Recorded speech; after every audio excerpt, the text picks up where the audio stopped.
The week before I was supposed to leave for the University of Georgia, my mother sat me down at the kitchen table in our house in Marietta and told me the college fund was gone. Not gone like a market crash. Not gone like a bad investment. Gone like my brother had needed it, and they had given it to him, and there was nothing left, and I was going to have to figure something out, because school started in 3 weeks. $120,000. My grandparents had started that fund when I was born. They had contributed to it every birthday, every Christmas, every year for 18 years. My grandfather had called it my head start. He had died when I was 14, and my grandmother had kept contributing after he was gone because she said it was the most important thing she could do for me with what they had left. My parents had emptied it in a single transaction. Marcus needed it, my mother said. His restaurant was failing. He had some debts she didn't want to go into detail about. It was a family emergency. Surely I understood.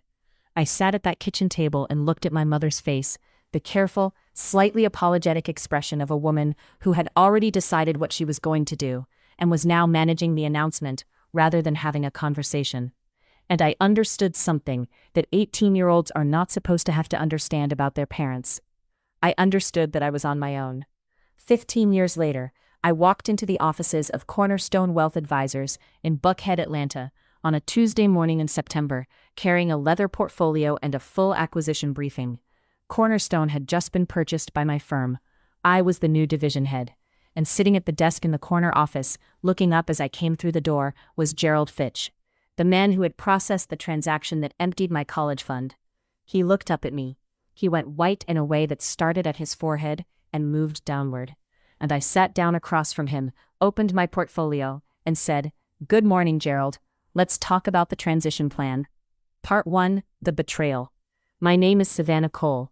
I'm 34 years old, and I grew up in Marietta, Georgia, a suburb of Atlanta that sits at the exact intersection of Southern comfort and suburban aspiration, where people maintain nice houses and send their kids to decent schools and tell each other at cookouts and church and school pickup lines that they're doing just fine. My family was doing just fine. That was always the operating story.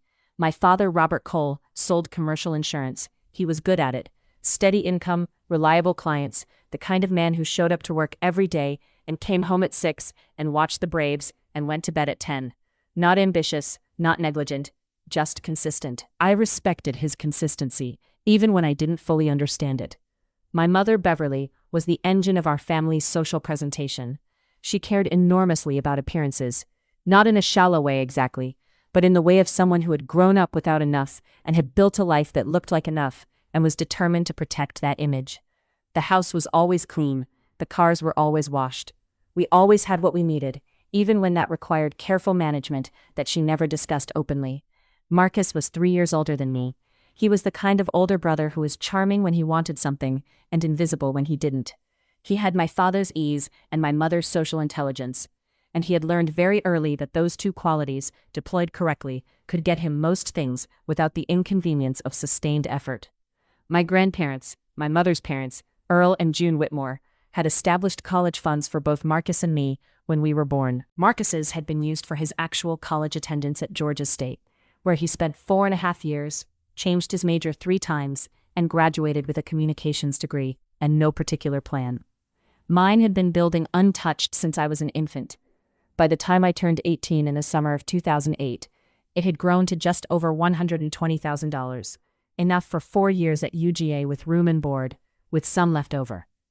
I had worked toward that goal with the single-mindedness of someone who understood, intuitively, that education was the distance between the life I had and the life I wanted. I'd graduated near the top of my class at Marietta High.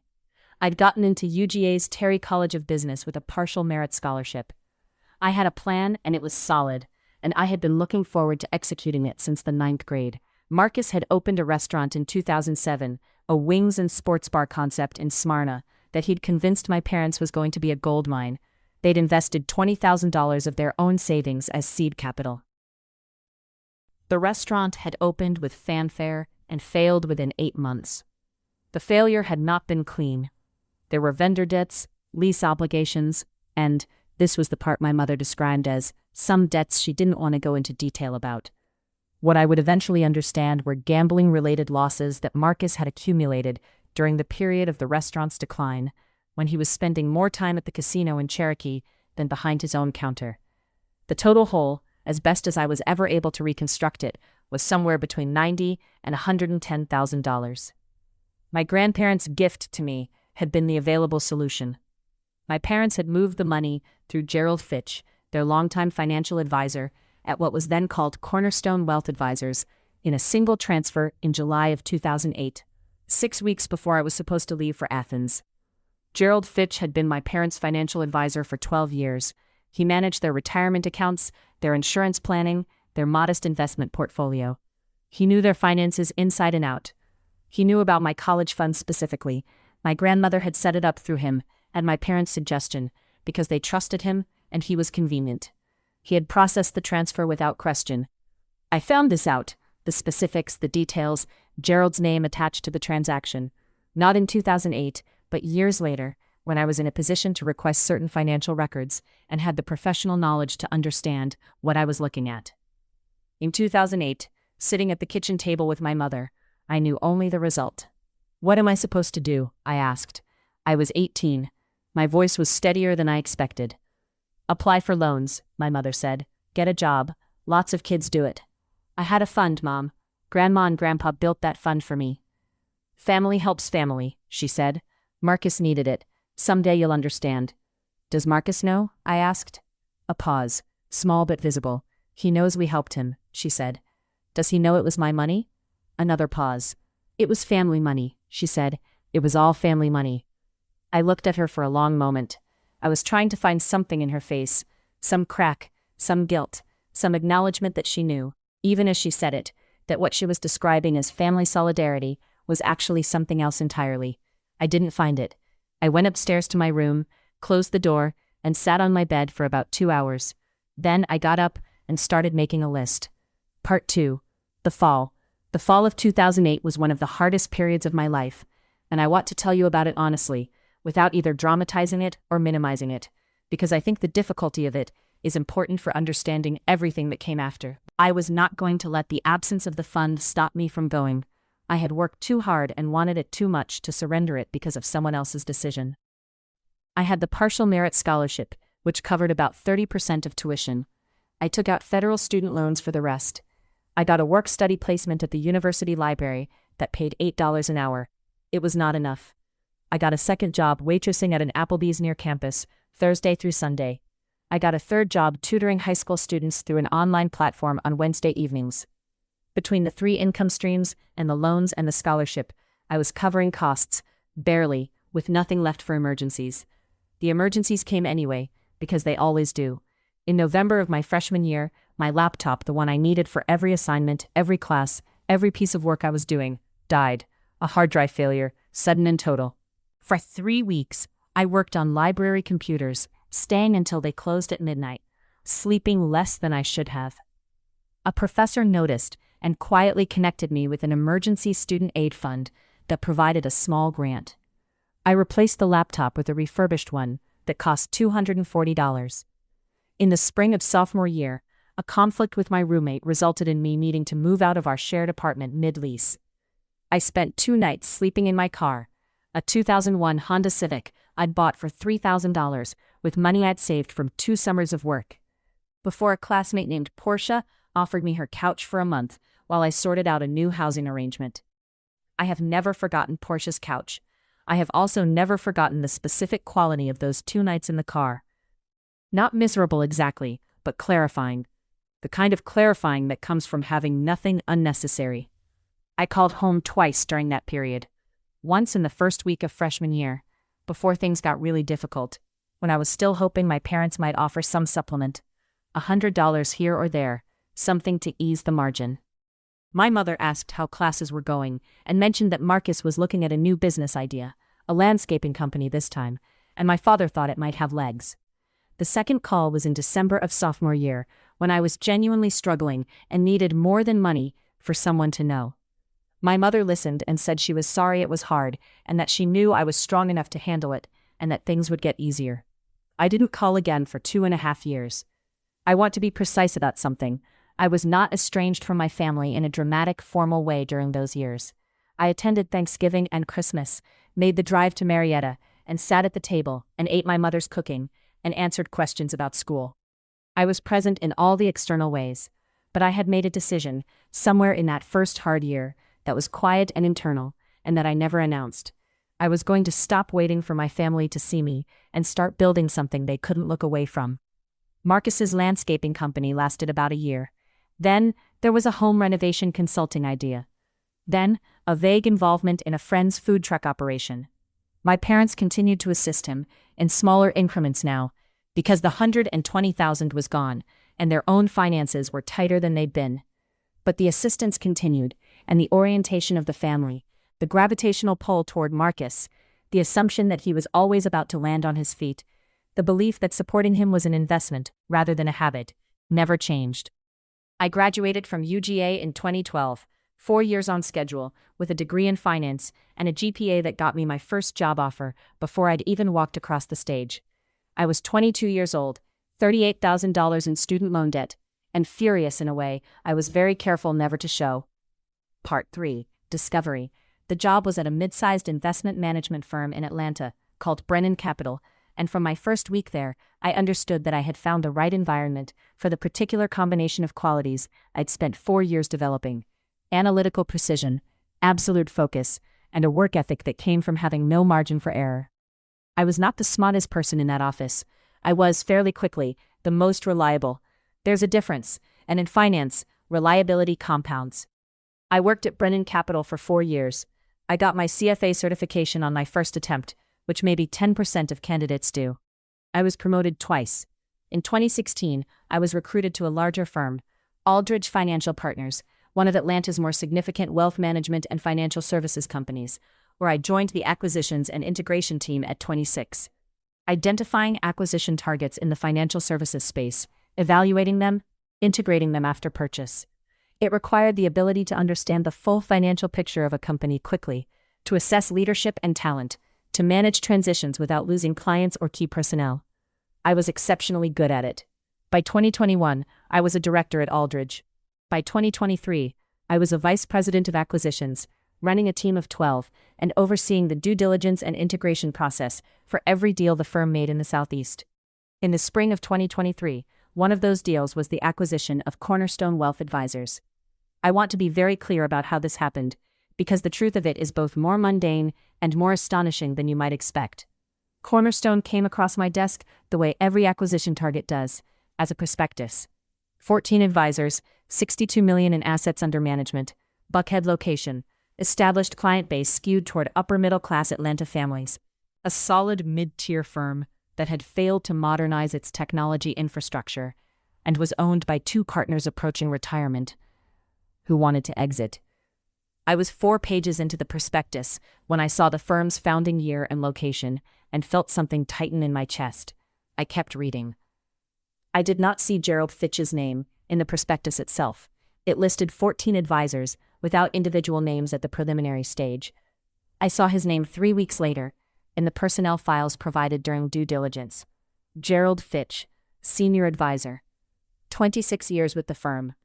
Managed a client book focused on insurance professionals and small business owners in the Marietta and Cobb County area. Marietta, Cobb County. I sat with that personnel file for a long time. I then did something that was partly professional and partly deeply personal. I requested my parents' financial records, which I had a legal right to request as an adult family member with a legitimate purpose in the context of the acquisition evaluation, and specifically looked for any accounts that had been managed through Cornerstone Wealth Advisors. I found them.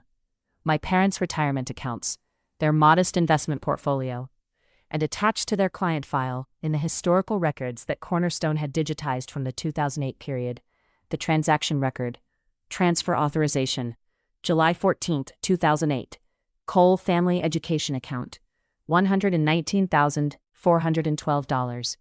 Authorization signed by Robert Cole and Beverly Cole. Processed by Gerald Fitch, Senior Advisor. I sat in my office with that document on my screen. 15 years. I thought about the library computers at midnight, the 2 nights in the Honda Civic, Porsche's couch, the 3 jobs and the $8 an hour work study, and the $38,000 in debt I'd carried for 4 years after graduation. I thought about my grandmother June Whitmore, who had kept contributing to that fund after my grandfather died because she said it was the most important thing she could do for me. She had died in 2015 without knowing what had happened to it. I had never told her. I couldn't. I took a long breath. Then I closed the document, saved it to my secure files, and went back to the acquisition evaluation with complete professional objectivity. Because the deal was a good deal regardless, and because Gerald Fitch was about to have a new boss. Part 4. Preparation. The acquisition of Cornerstone Wealth Advisors closed in August of 2023. I was named division head for the integration, which was my standard role in these transactions. I would oversee the operational merger, assess the retained personnel, and establish the new reporting structure under Aldridge's umbrella. Standard procedure required me to conduct individual meetings with all senior Cornerstone advisors in the first 2 weeks post-closing. These were introductory conversations, professional, cordial, designed to assess personnel fit and communicate the new structure. Gerald Fitch's meeting was scheduled for the second Tuesday of September, 9 a.m. I want to tell you about the week before that meeting because I think it's the part of this story that matters most and is hardest to describe. I thought about what I wanted from that meeting. Not tactically. I knew what I was going to say professionally. That was straightforward. But underneath the professional layer, what did I actually want? I had a conversation with my therapist. I have been in therapy since I was 28, which I mention without embarrassment, because it's part of how I became the person who could handle what I'm about to describe with any degree of grace. And she asked me that question directly. What do you want from this, Savannah? Not what do you want to do. What do you actually want? I thought about it for a long time. I want him to know, I said finally, not to suffer, not to lose his job or his career. I want him to sit across from me and understand that I know what that transaction was and that I built this anyway. I want that to exist. I want someone who was in that room, who processed that transfer, to have to look at what I became and know the full context. She nodded. And your parents, she asked? That was harder. Someday, I said, but Gerald first. I also want to tell you about something I did 2 weeks before the meeting that had nothing to do with business. I went to my grandmother's grave. June Whitmore is buried in a small Methodist churchyard in Cartersville, Georgia, about an hour north of Atlanta. I hadn't been in almost 2 years. I went on a Sunday afternoon and sat beside the headstone for about an hour. I'm not sure I believe in that kind of communication, honestly. But I sat there and I thought about her. The birthday cards with the handwritten notes, the Christmas contributions to the fund, the way she'd called it my head start. And I thought, I made it, Grandma. Different road than you planned, but I made it. I drove back to Atlanta and went to bed at 9:30. I was ready. Part 5, Revenge. The Cornerstone Wealth Advisors office occupied a suite on the 4th floor of a building in Buckhead, with floor-to-ceiling windows and the kind of tasteful, slightly dated decor that well-established financial advisory firms develop over 20-plus years and never quite update. I arrived at 8:55. The receptionist showed me to the conference room.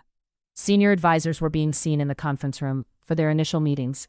I'd made that choice deliberately, rather than the former managing partner's office, because I wanted neutral territory, a table between us, a professional setting, without hierarchy implied by whose space we were in. Gerald Fitch arrived at 9:02. He was 63, slightly heavy-set, with silver hair and the practiced ease of a man who had spent 3 decades making clients feel comfortable. He was carrying a legal pad and a coffee mug. He smiled as he came through the door, the automatic, calibrated smile of a financial advisor meeting a new superior. He sat down across from me and set his legal pad on the table. "Good morning," he said. "You must be Ms. Cole." "Savannah," I said. "Good morning, Gerald." I gave him exactly what I would give any senior advisor in this meeting: a clear overview of the integration timeline, the new reporting structure, the technology migration plan, the client communication strategy. I was professional and thorough and warm in the way that good managers are warm, genuinely, not performatively. This was his livelihood and his client relationships and his team, and those things deserved real respect, regardless of anything else. He was engaged, asked good questions, took notes on his legal pad. He had been doing this for a long time, and he was good at it. I could see why clients trusted him. He had that quality of making a complex thing feel manageable. About 35 minutes in, we had covered the essential operational ground. I closed my portfolio. "I want to shift gears for just a moment," I said. outside the integration specifics. He looked up from his notes, attentive, not yet alarmed. I want to tell you something personal, I said, and I want to be clear up front that what I'm about to say has no bearing on your position here, your client relationships, or the integration process.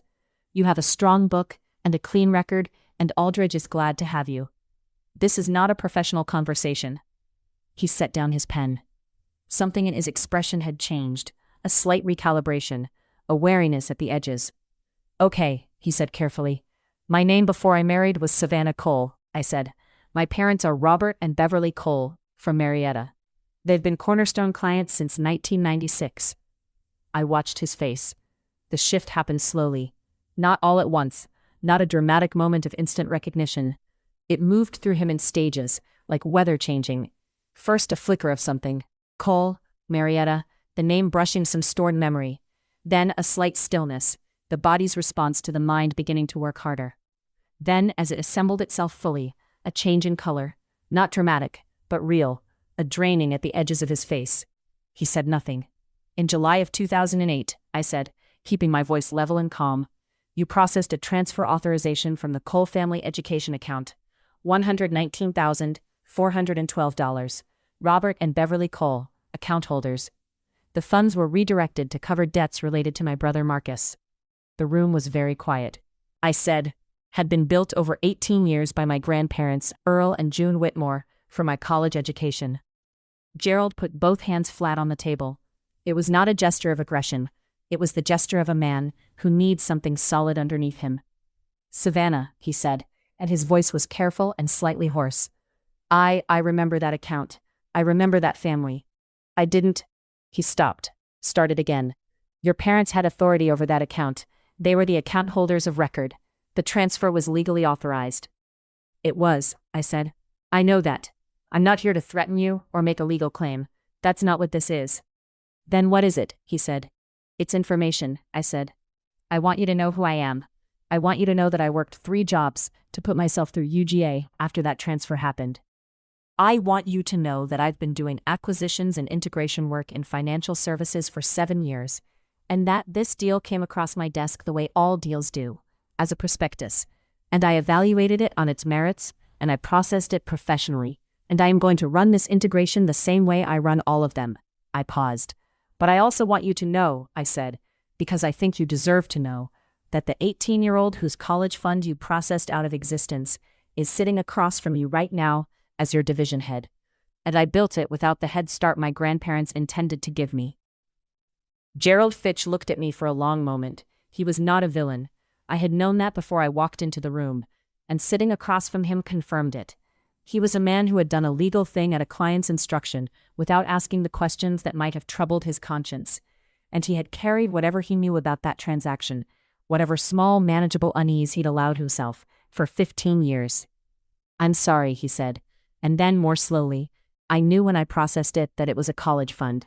I could see in the account notes what it was for. He looked at the table. I told myself it wasn't my business, that clients make their own decisions.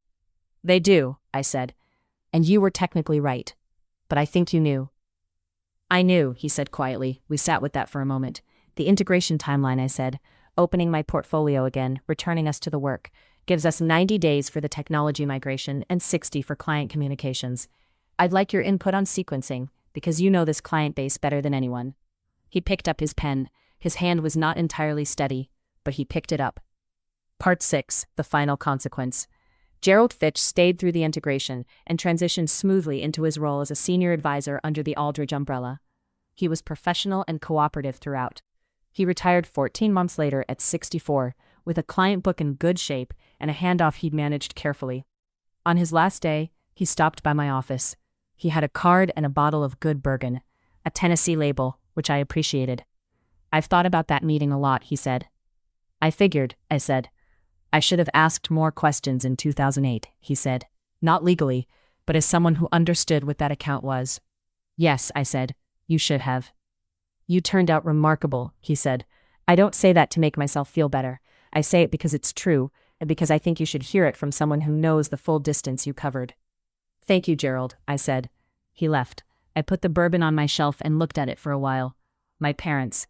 That's the part of this story I've been slower with, and I want to be honest about why. Gerald was a process, a clean one, with a beginning and a middle and an end. My parents are not a process. They are my parents, with all the complexity that entails, and the work of deciding what I want my relationship with them to look like, what they owe me, what I'm willing to carry, what forgiveness actually means versus what it costs, is ongoing. I had the direct conversation with them in the spring of 2024, not the cornerstone revelation that I kept to myself, because including it would have made the conversation about the acquisition rather than about what actually needed to be said. I simply sat across from them at their kitchen table in Marietta, the same table, the same chairs, 26 years older, and told them what I had never fully said out loud. That I knew it had been my grandmother's money, that I had worked 3 jobs and slept in my car and carried $38,000 in debt because of a decision they had made without asking me. That I had spent 15 years building something without the head start I was supposed to have. That I was proud of what I'd built, and that I needed them to understand the full price of what they'd done, not to punish them, but because carrying it alone had cost me something, and I was ready to put it down. My mother cried. My father said, "I didn't know it would be like this for you. I told myself you'd be fine. You were always the strong one." "Strength isn't permission," I said. "You can be strong and still deserve better. We are not fully repaired. I don't know if we will be." But the conversation happened, and it was real, and something that had been sitting between us for 16 years finally had a name. Marcus, for what it's worth, found his footing eventually, a steady job in logistics, a marriage, 2 kids. He doesn't know the full story of the college fund. That's a conversation that belongs to my parents, not to me to initiate. Maybe someday they'll have it. My student loans were paid off in 2019. I marked the occasion by going to dinner alone at a good restaurant in Midtown and ordering exactly what I wanted. My grandmother's photograph is on my desk at Aldridge. Every morning when I sit down to work, I look at her face. The same quiet, determined expression she had in every photograph. The face of a woman who understood that you give people a head start because the road is long and hard and love makes the distance smaller. She gave me one. It just took a different shape than she planned. The road was longer, but I learned every mile of it. And in the end, knowing every mile of a road is its own kind of wealth, the kind nobody can transfer out of your account.